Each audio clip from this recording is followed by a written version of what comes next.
Hello, St. Louis area teachers and librarians. My name is Jen Latham. I'm the author of Dreamland Burning, and I am so grateful that you've chosen it to be your one read for the upcoming year. I'm coming to you from the Greenwood area neighborhood in Tulsa. This is an area of about 35 square blocks that sits at the northeast corner of downtown. And in 1921 and the years leading up to it, Greenwood was known as Black Wall Street.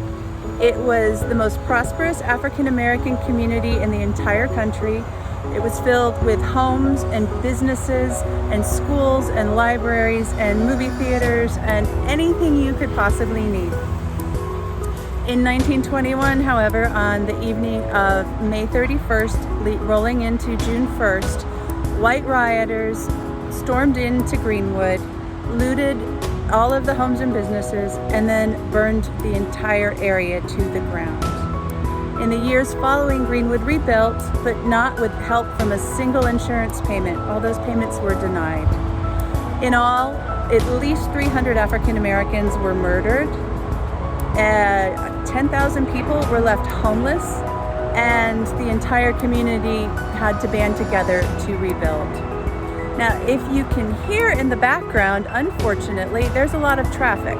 That's because in the 60s, Tulsa city government decided to build the city's interdispersal loop right over Greenwood. You might also hear a saw start up in the background here. I'm trying to time this in between the workmen, but that's a good thing because Greenwood right now is humming. We're coming up on the 100th anniversary of this tragedy. And while the community does plan to remember and reflect, there's also a real feel of celebration as we honor this community for surviving, for triumphing, for moving on and rebuilding. I hope that if you come down to Tulsa, you will visit the Greenwood area, and I hope you enjoyed Dreamland, which was inspired by a visit I took to the Greenwood Cultural Center with 7th grade English students, during which I saw a black and white photograph of a woman named Venice Dunn Sims, who was a 17-year-old high school junior at Booker T. Washington High School in Greenwood. And unfortunately, Venice's prom that was supposed to happen the night of May 31st did not happen. So I was inspired by her portrait to go find the stories of survivors and learn more about Tulsa's history and about the history of the massacre. I'm not a native Tulsan.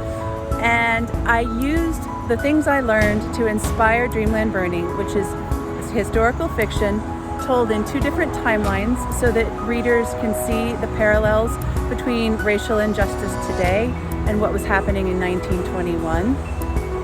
What I do not include in Dreamland Burning is the actual accounts of any survivors.